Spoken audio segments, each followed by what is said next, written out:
ناظرین آپ کو اپڈیٹ کریں، مائیکروسافٹ کے بانی بل گیٹس پہلی بار ایک روزہ دورے پر پاکستان پہنچ گئے۔ اسلام آباد میں انہوں نے انسداد پولیو پروگرام کا دورہ کیا۔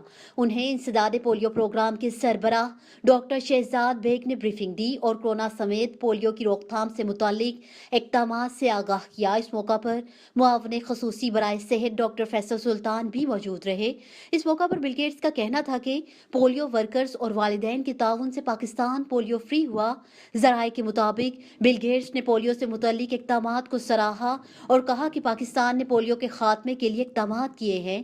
بعد ازاں وزیر اعظم عمران خان اور بل گیٹس کے درمیان ملاقات ہوئی، جس میں پولیو کے خاتمے اور دوسرے اہم موضوعات پر بات چیت ہوئی۔ وزیر اعظم کی جانب سے بل گیٹس کے اعزاز میں ظہرانہ بھی دیا گیا، جس میں وفاقی وزراء اور دیگر حکام نے بھی شرکت کی۔ آپ کو بتائیں کہ مائیکروسافٹ کے بانی بل گیٹس نے NCOC کا دورہ بھی کیا اور اراکان سے ملاقات کی۔ حکومت پاکستان کی جانب سے بل گیٹس کو ان کی خدمات پر ہلال پاکستان ایوارڈ سے نوازا گیا۔ صدر مملکت ڈاکٹر عارف علوی نے انہیں اس ایوارڈ سے نوازا۔ وزیر اعظم عمران خان نے کہا کہ پاکستان کے لیے بل اینڈ میلنڈا گیٹس فاؤنڈیشن کی حمایت کو سراہتے ہیں۔ حکومت ملک سے پولیو کے خاتمے کے لیے پوری طرح پرعزم ہے۔ عالمی دنیا انسانی بحران کے شکار 40 ملین افغانوں کی مدد کرنی چاہیے۔ KP کے جنوبی اضلاع پولیو کے خلاف جنگ میں متحرک رہیں۔